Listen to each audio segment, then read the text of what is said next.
नमस्कार, मेरा नाम वेदांत शर्मा है। मैं 5वीं कक्षा का छात्र हूँ। आज मैं आपके सामने कुछ प्रश्नों के उत्तर देने जा रहा हूँ। अब्बा ने क्या सोचकर आरिफ की बात मान ली? अब्बा ने सोचा कि हर रोज घर के बड़े सदस्य इन बच्चों पर हुक्म चलाते हैं, क्यों ना एक दिन के लिए यह अधिकार इन्हें दे दिए जाएं। यह सोचकर अब्बा ने आरिफ की बात मान ली। प्रश्न नंबर 2, अगर तुम्हें घर के इस एक दिन के लिए सारे अधिकार दे दिए जाएं तो तुम क्या क्या करोगे? अगर हमें एक दिन के लिए सारे अधिकार दे दिए जाएं तो हम सुबह देर से उठेंगे, बिना स्नान किए नाश्ता करेंगे, बड़ों पर हुक्म चलाएंगे, सारा दिन अपनी मर्जी का खाना खाएंगे। प्रश्न नंबर 3, कहानी में किन किन चीजों को तरमाल कहा गया है? खाने में मक्खन और अंडों को तरमाल कहा गया है। प्रश्न नंबर 4, क्या आपने कभी कोई चीज या बात दूसरों से छिपाई है या छिपाने की कोशिश की है? उसमें क्या क्या हुआ? जब मैंने कोई बात दूसरों से छुपाई तो मन बहुत दुखी हुआ। प्रश्न नंबर 5, अंधेरी नगरी की प्रजा राजा के मरने पर खुश क्यों हुई? क्योंकि उस राजा के शासन में तो राज्य व्यवस्था ही नहीं थी। किसी की भी दोष की सजा किसी को भी दे दी जाती थी। प्रश्न नंबर 6, गुरुजी ने क्या बात कही थी? गुरुजी ने कहा कि जो भी इस मुहूर्त पर फांसी चढ़ेगा वह चक्रवर्ती सम्राट बनेगा। यह मुहूर्त शुभ है।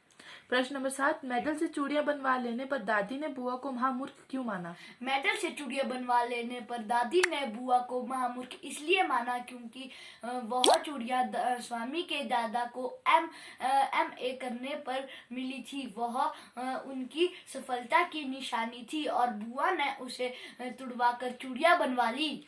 प्रश्न नंबर 8, स्वामी का अपनी दादी के साथ कैसा रिश्ता था? 3-4 वाक्य में लिखो। स्वामी का अपनी दादी के साथ प्यार भरा रिश्ता था। वह अपनी दादी की गोद में सोते थे। वह अपनी दादी की गोद में खुद को सुरक्षित महसूस करते थे और वह अपनी दादी के साथ बहुत खुश रहते थे। प्रश्न नंबर 9, अब बाघ आया उस रात कविता के आधार पर एक समाचार लिखो।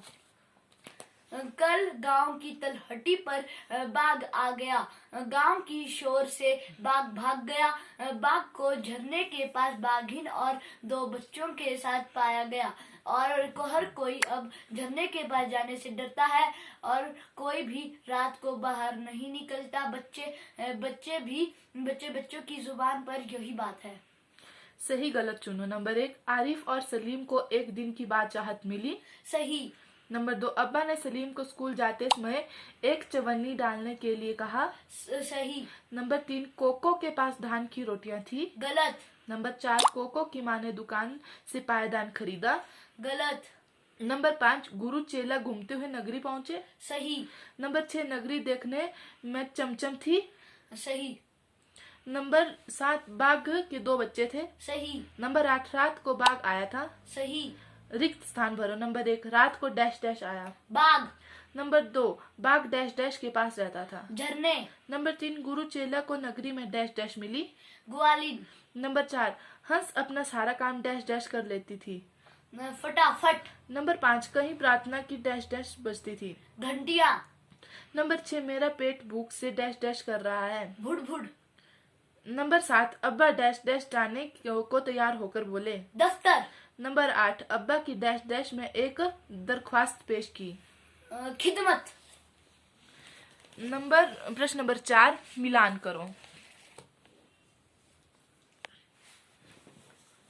देश Saudi Arab. Dinar. Japan. Yen. France. Euro. Italy. Euro. England. Pound. Bharat. रुपया। खो। राजा। राजा मूर्ख। गुरु। ज्ञान। चेला। चतुर। ग्वालिन। गगरी। मंत्री। पतली गर्दन। नगरी। अंधेर। प्रश्न नंबर 5, भाषा किसे कहते हैं?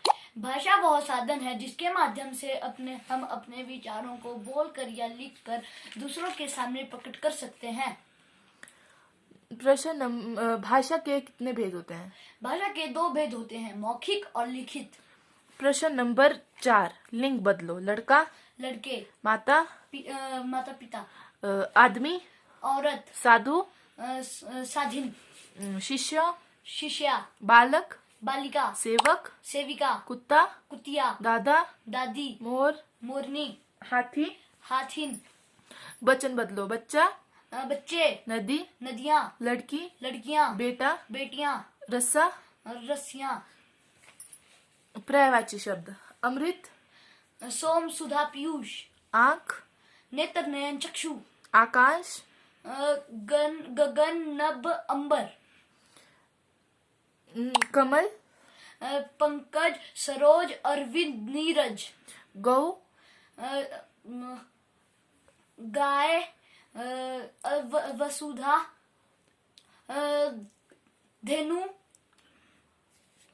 सुरभि। दिन, दिन, दिवस, वार, धरती, धरती, पृथ्वी, भूमि, वसुधा। विलोम शब्द। अर्थ, अर्थ, दर्द, अधिक, कम, अंत, आरंभ, अंधकार, अंत, अवकाश, मुहावरे। अंधे की लकड़ी, एकमात्र सहारा। वेदांश अपने माता पिता की अंधे की लकड़ी है। अंगूठा दिखाना, साफ इनकार करना। जब मैंने रमेश से 10 रुपए मांगे तो उसने अंगूठा दिखा दिया। अपना उल्लू सीधा करना, अपना मतलब निकालना। हर कोई आजकल अपना उल्लू सीधा करना चाहता है। अगर मगर करना, टाल मटोल करना। जब मैंने रमेश से अपने ही 10 रुपए मांगे तो वो अगर मगर करने लगा। आंखों का तारा, बहुत प्यारा। रमेश अपने माता पिता की आंखों का तारा है। आंखों के सामने अंधेरा छाना,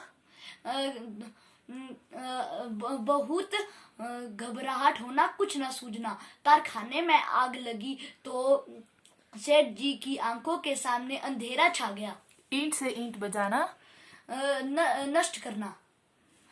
भारतीय सैनिक ने दुश्मन के साथ ईंट से ईंट बजा दी।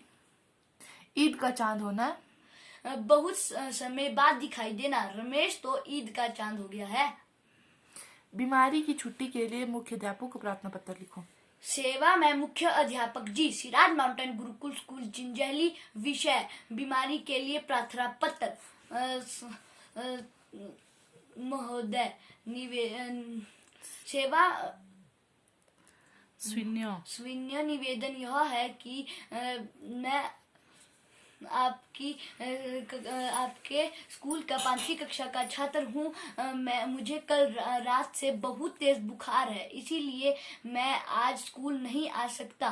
कृपया मुझे एक दिन का अवकाश प्रदान करें। आपका आज्ञाकारी शिष्य। धन्यवाद।